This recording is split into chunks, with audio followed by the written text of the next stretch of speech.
സഹോദരങ്ങളെ, ഇനി നമ്മളുടെ ഖുർആൻ അകമ്പൊരുളിലേക്ക് വരുമ്പോൾ സൂറത്ത് ബഖറയിലെ 111 ആയത്ത് വഖാലു ലൻ യദ്ഖുലൽ ജന്നത ഇല്ലാ മൻ കാന ഹൂദൻ ഔ നസാറ തിൽക അമാനിയ്യുഹും ഖുൽ ഹാതു ബുർഹാനക്കും ഇൻ കുന്തും സാദിഖീൻ. അവർ, അതായത് ജൂതന്മാരും ക്രിസ്ത്യാനികളും പറഞ്ഞു കളഞ്ഞു, ലൻ യദ്ഖുലൽ ജന്നത ഇല്ലാ മൻ കാന ഹൂദൻ ഔ നസാറ, ക്രിസ്ത്യാനിയല്ലാതെ അല്ലെങ്കിൽ ജൂതനല്ലാതെ സ്വർഗത്തിൽ പ്രവേശിക്കൂലാൻ.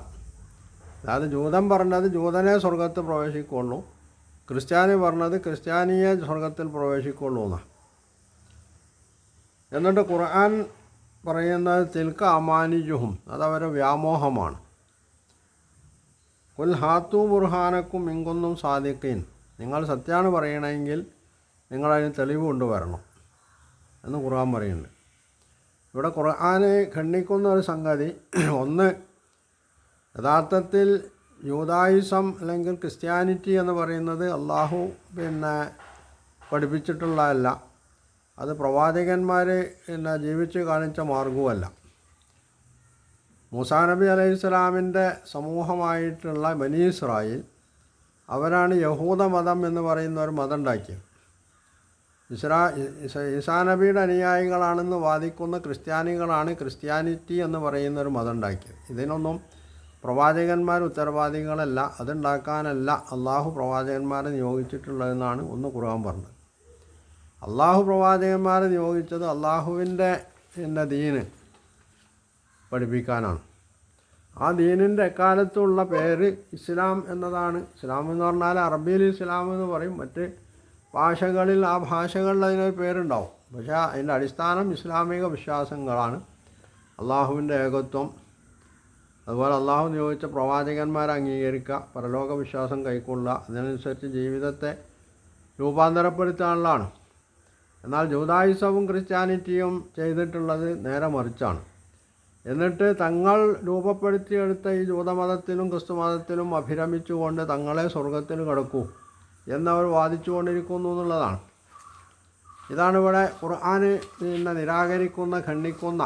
ഈ രീതിയിൽ ലോകത്ത് ആര് തങ്ങൾ കണ്ടെത്തുന്ന അല്ലെങ്കിൽ തങ്ങൾ ഉണ്ടാക്കിയെടുക്കുന്ന ചില വിശ്വാസങ്ങളും ആചാരങ്ങളും അതനുസരിച്ച് ജീവിക്കുന്നവരെ സ്വർഗത്തിൽ പോകൂ എന്ന് ആര് പറഞ്ഞാലും, അതിപ്പോൾ മുസ്ലിങ്ങൾ പറഞ്ഞാലും അങ്ങനെ തന്നെയാണ്.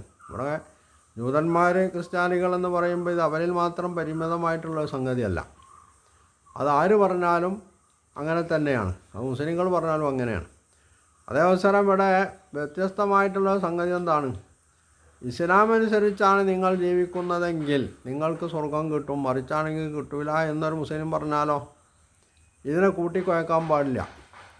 യഥാർത്ഥത്തിൽ നമ്മളുടെ ഖുർആൻ അകമ്പൊരുളുകാരൻ ചെയ്തിട്ടുള്ളത് ഈ കൂട്ടിക്കുഴക്കലാണ്. അകമ്പൊരുളുകാരന് പലപ്പോഴും പല സംഗതിയാണ് പറയുക. അയാൾ പറയുന്നതിനൊന്നും ഒരു വ്യക്തതയോ അല്ലെങ്കിൽ കൃത്യതയോ ഇല്ല എന്നുള്ളതാണ് അയാൾ ഏറ്റവും അയാളിൽ നിന്ന് സംഭവിച്ചിട്ടുള്ള ഏറ്റവും വലിയ അബദ്ധം എന്ന് പറയുന്നത്. ഇവിടെ ഈ ആയത്തിൻ്റെ വിശദീകരണത്തിൽ പറയുന്ന സംഗതി എന്താണ്? അദ്ദേഹം പറയാണ്, സ്വർഗപ്രവേശത്തിന് ജാതിയോ സമുദായമോ മതമോ അല്ല മാനദണ്ഡമെന്നും ആദർശവും കർമ്മവുമാണെന്നും ഖുർആൻ തീർത്ത് പറയുന്നു. വ്യക്തമായി മനസ്സിലാക്കേണ്ട ഒരു സംഗതിയാണിത്. സ്വർഗപ്രവേശത്തിന് ജാതിയോ സമുദായമോ മതമോ അല്ല മാനദണ്ഡമെന്നും ആദർശവും കർമ്മവുമാണെന്നും ഖുർആൻ തീർത്ത് പറയുന്നു. അതായത് ജാതി അല്ലെങ്കിൽ മതം, അതുപോലെ തന്നെ ദേശം, ഭാഷ, ഇതിൻ്റെ ഒന്നും പേരിൽ ആർക്കെങ്കിലും സ്വർഗത്തിൽ പോകാം എന്നാരും വാദിക്കേണ്ടതില്ല എന്നാണ് ഖുർആൻ പറയുന്നത്. അത് ശരിയുമാണ്. പിന്നെ എന്തിൻ്റെ അടിസ്ഥാനത്തിലാണ് പോവുക? അവിടെ അദ്ദേഹം പറയുന്നത് ആദർശവും കർമ്മവുമാണ് മാനദണ്ഡം എന്ന് ഖുർആൻ തീർത്ത് പറയുന്നുണ്ട്. ഇവിടെ ഖുർആൻ അകമ്പൊരുളുകാരൻ രണ്ട് സംഗതി പറഞ്ഞിട്ടുണ്ട്. ഒന്ന് ആദർശം, രണ്ടാമത്തത് കർമ്മം. എന്ന് പറഞ്ഞാൽ ഒരാൾക്ക് സ്വർഗപ്രവേശം കിട്ടണമെങ്കിൽ അതിന് 2 മാനദണ്ഡമാണുള്ളത്. ആ 2 മാനദണ്ഡവും ഒന്നിച്ചു കൊണ്ടുപോയെങ്കിൽ മാത്രമേ ആൾക്ക് സ്വർഗം കിട്ടുള്ളൂ. ഒന്ന് ആദർശമാണ്, രണ്ടാമത്തേത് കർമ്മമാണ്. അപ്പോൾ ഇദ്ദേഹം ഖുർആൻ പറയുന്ന ആദർശം എന്താണ്? ഖുർആൻ പറയുന്ന ആദർശം എന്ന് പറഞ്ഞത് അള്ളാഹുവിൻ്റെ ഏകത്വം അംഗീകരിക്കുക, അള്ളാഹു നിയോഗിച്ച പ്രവാചകന്മാരെ എല്ലാവരെയും അവർ അള്ളാഹുവിൻ്റെ പ്രവാചകന്മാരാണ്, അവർ സത്യവാന്മാരായിരുന്നു എന്ന് അംഗീകരിക്കുക, അള്ളാഹു അവതരിപ്പിച്ചിട്ടുള്ള എല്ലാ ഗ്രന്ഥങ്ങളും അത് സത്യമായിരുന്നു എന്ന് അംഗീകരിക്കുക, മുഹമ്മദ് നബി സല്ലല്ലാഹു അലൈഹി വസല്ലമയുടെ ആഗമനത്തിന് ശേഷം ഖുർആനിൻ്റെ അവതരണത്തിന് ശേഷം ഇതൊക്കെ സത്യമാണ് എന്ന് അംഗീകരിക്കുമ്പോഴും മുഹമ്മദ് നബിയുടെ പ്രവാചകത്വം അംഗീകരിച്ച് ഖുർആനിൻ്റെ പ്രയോക്താവായിട്ട് അതിനെ മാനദണ്ഡമാക്കിയായിട്ട് ജീവിക്കുക എന്നുള്ളതാണ് യഥാർത്ഥത്തിൽ ഖുർആൻ മുമ്പോട്ട് വെക്കുന്ന സംഗതി. അങ്ങനെയുള്ള ആളുകൾക്കേ സ്വർഗം ലഭിക്കുകയുള്ളൂ. ഈ അർത്ഥത്തിലാണ് മുസ്ലിങ്ങൾക്കാണ് സ്വർഗം കിട്ടുക, മറ്റുള്ളവർക്ക് സ്വർഗം കിട്ടില്ല എന്ന് പറയുന്നത്. പക്ഷേ ഈ ഒരു അടിസ്ഥാന തത്വത്തെ അംഗീകരിക്കാൻ ഇവിടെ അകമ്പൊരുളുകാരൻ തയ്യാറല്ല എന്നതാണ് വസ്തുത. കാരണം അദ്ദേഹം ഈ എല്ലാവരെയും കൂട്ടി യോജിപ്പിച്ച് എല്ലാവർക്കും കൂടി സ്വർഗം നേടിക്കൊടുക്കാനുള്ള വെമ്പലിലാണ്. അതുകൊണ്ട് തന്നെ അദ്ദേഹം എപ്പോഴും പറയാറുള്ളൊരു സംഗതി എന്താണ്? സ്വർഗപ്രാപ്തി എന്നല്ല, അദ്ദേഹം പലപ്പോഴും പറയും മോക്ഷം എന്നതാണ്. മോക്ഷം എന്ന് പറയുന്നത് ഇസ്ലാമിൻ്റെ കാഴ്ചപ്പാടും ഹൈന്ദവ കാഴ്ചപ്പാടും തമ്മിൽ തന്നെ വലിയ അന്തരമുണ്ട്. അതിനത് സ്വർഗപ്രവേശമാണ് എന്ന് വാദത്തിന് വേണ്ടി അദ്ദേഹം ഉദ്ദേശിക്കുന്നത് അതെങ്ങനെയാണെന്ന് സമ്മതിച്ചാൽ പോലും അദ്ദേഹം പറയുന്നത് അവിടെ വിശ്വാസത്തിന് പ്രസക്തിയില്ല, കർമ്മമാണ്. മനുഷ്യൻ എന്ത് കർമ്മം ചെയ്തു എന്നാണ് നോക്കുക എന്നുള്ളതാണ് പലപ്പോഴും അദ്ദേഹം പറയാറുള്ളത്. അപ്പോൾ ചിലയിടത്ത് അത് ഒഴിവാക്കാൻ പറ്റാത്തത് കൊണ്ട് അവിടെ ആദർശവും കൂടി എടുത്തു പറയുന്നുള്ളേ ഉള്ളൂ. എന്ന് മാത്രമല്ല, ഖുർആനിൻ്റെ അർത്ഥം പറഞ്ഞത് വിശദീകരിക്കുന്നിടത്ത് പോലും പലപ്പോഴും ഈ നമ്മളുടെ അകമ്പൊരുളുകാരൻ ഈ ആദർശത്തെ വിട്ട് കളയുന്നുണ്ട് എന്നുള്ളതാണ്.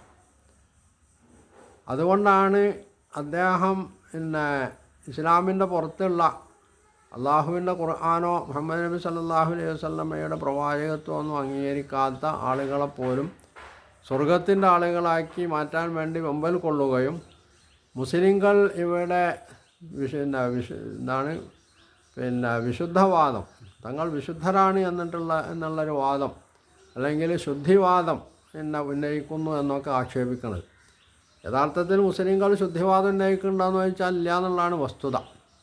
അതിന് അദ്ദേഹം ഉദ്ധരിക്കാറുള്ള ആയത്ത് സൂറത്ത് നിസായിലെ ലൈസബി അമാനിജിക്കും വരാമാനിജി അഹ്ലിൽ കിതാബി എന്നുള്ള ആയത്താണ്. ഈ ആയത്താണെങ്കിൽ അദ്ദേഹം പറഞ്ഞതിന് അല്ല തെളിവായി തീരാം. ആ ആയത്തിലൂടെ അള്ളാഹു പറയണത് എന്താണ്? നിങ്ങൾ മുസ്ലിങ്ങളായാലും അമുസ്ലിങ്ങളായാലും ആരാണോ മയ്യാമൽ സൂഅൻ യുജിത ബിഹീന, ആര് തെറ്റ് ചെയ്താലും അതിൻ്റെ ഫലം അയാൾ അനുഭവിക്കേണ്ടി വരും. ഈ ഫലം അനുഭവിക്കേണ്ടി വരും എന്ന് പറയുമ്പോഴും അവിടെ ഖുർആന് ഒരു ഉപാധി വെക്കുന്നുണ്ട്. ആ തെറ്റുകളിൽ നിന്ന് നിങ്ങൾ പശ്ചാത്തപിച്ച് അള്ളാഹുവിലേക്ക് മടങ്ങാൻ തയ്യാറുണ്ടെങ്കിൽ നിങ്ങൾക്ക് രക്ഷയുണ്ട് എന്നുള്ളതാണ്. അപ്പോൾ പിന്നെ അവിടെ ശിക്ഷിക്കൂല. ഈ പശ്ചാത്താപം എന്ന് പറയുന്നത് പോലും എന്താണ് യഥാർത്ഥത്തിൽ ഖുർആൻ ഉദ്ദേശിക്കുന്ന പശ്ചാത്താപം?